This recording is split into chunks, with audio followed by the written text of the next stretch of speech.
Another hemp rope setup. If you can see, we got a micro plot. This spot is awesome. We've got great bedding.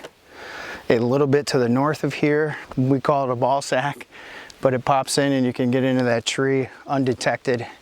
And this is a rope that is going to stop a deer coming through here. We've got trails naturally running straight north and south, east and west. It'll be a fun one. Hopefully I can get some video of killing one this year out of this one. So.